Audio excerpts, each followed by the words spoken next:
জুলাই গণঅভ্যুত্থানের স্মরণে আলোচনা সভা ও পুরস্কার বিতরণ অনুষ্ঠান। আজকের অনুষ্ঠানের প্রধান অতিথি হিসেবে উপস্থিত আছেন প্রফেসর এ.কে.এম. ইকরামুল করিম স্যার। মুখ্য আলোচক হিসেবে উপস্থিত আছেন জনাব আবুল কালাম স্যার।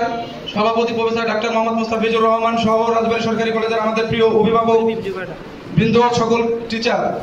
আর সেই সাথে এখানে আজকে উপস্থিত আছেন আমাদের জুলাই অভ্যুত্থানে যাদের আত্মত্যাগ এবং যাদের অবদান এবং যাদের আন্দোলনের মাধ্যমে আমরা পেয়েছি জুলাই ৩৬।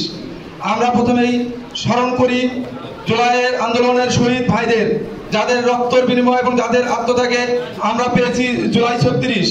এই বর্বরতার হাসিনার শাসন আমলকে উপেক্ষা করে যারা প্রশাসনের এবং আওয়ামী লীগের গুন্ডা বাহিনীর রক্তচক্ষুকে উপেক্ষা করে রাজবাড়ী সহ সারা বাংলাদেশে যে আন্দোলনের দুর্গ করে তুলেছিল, 18 তারিখ রাজবাড়ী বড়পুল চত্বরে আওয়ামী লীগের সন্ত্রাসী গুন্ডা বাহিনী যে নৈরাজ্য সৃষ্টি করেছিল এবং নিরস্ত্র ছাত্রদের উপর তারা সশস্ত্রভাবে হামলা করেছিল, আমরা সেই হামলার তীব্র নিন্দাবাদ জানাই।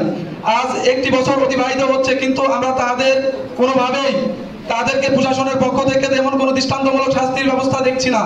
এই সরকারি কলেজ ক্যাম্পাসে 16 জুলাই যখন আহ্বান চত্বরে আমাদের প্রথম রাজবাড়ীতে আন্দোলনের সূচনা হয়, সেদিন এই আহ্বান চত্বরে আমাদের আন্দোলনকারী সাধারণ শিক্ষার্থী ভাই ও বোনদেরকে যে নির্মমভাবে তাদের উপরে ছাত্রলীগ হামলা চালিয়েছিল, এখন পর্যন্ত আমরা আমাদের কলেজ প্রশাসনের পক্ষ থেকে তাদের শাস্তিমূলক কোনো ব্যবস্থা গ্রহণ করতে দেখি নাই।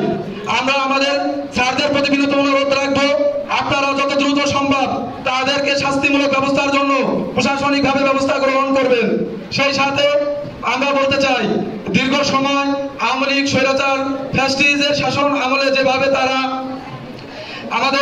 তাদের বিরোধী দলের মতকে যেভাবে নির্মূল করেছে, যেভাবে গুম করেছে, হত্যা করেছে, গণমাধ্যমের স্বাধীনতা, বাক স্বাধীনতা, লেখার স্বাধীনতাকে হরণ করেছে, আমরা তাদের এই স্বাধীনতা হরণের প্রতিবাদে বাংলার আপামর জনতা তাদের বিরুদ্ধে ছাত্রদের নেতৃত্বে বৈষম্যবিরোধী ছাত্র আন্দোলনের ব্যানারে আন্দোলনের দুর্গ করে তুলেছিল, যার প্রেক্ষিতে ৩৬ জুলাই অর্থাৎ ৫ আগস্টের মধ্য দিয়ে স্বৈরাচার হাসিনা পালাতে বাধ্য হয়েছে।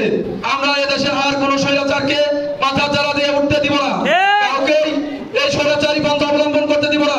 ছাত্র জনতা এখনো ঘরে ফিরে যায়নি, তারা এখনো রাজপথে আছে, তারা সর্বদাই প্রস্তুত আছে যে কেউ পুনরায় আবার এই ফ্যাসিস্ট কাঠামোকে পুনরাবৃত্তি করার চেষ্টা করলে তাদেরকে রুখে দেওয়া হবে।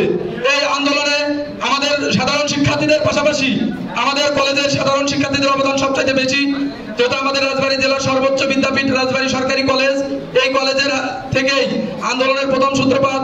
আমাদের পাশে ভ্যানগার্ড হিসাবে দাঁড়িয়েছিল বাংলাদেশ জাতীয়তাবাদী ছাত্র দল, আমাদের পাশে দাঁড়িয়েছিল বাংলাদেশ ছাত্র শিবির, ছাত্র আন্দোলন, খেলাফত ছাত্র মজলিস সহ বাংলাদেশের ক্রিয়াশীল সকল ছাত্র সংগঠন। আমরা তাদেরকে অভিনন্দন জানাই। আমরা স্মরণ করি জুলাই আন্দোলনের 2000 শহীদদের, যাদের আত্মত্যাগ এবং 20,000-20,000-এরও বেশি যারা এখনো আহত এবং অঙ্গহানি হয়েছে, যারা চিকিৎসাধীন অবস্থায় রয়েছে। আমরা তাদের সুস্থতা কামনা করি, আমরা তাদের সুস্থতা কামনা করে বক্তব্য শেষ করছি। আসসালামু আলাইকুম।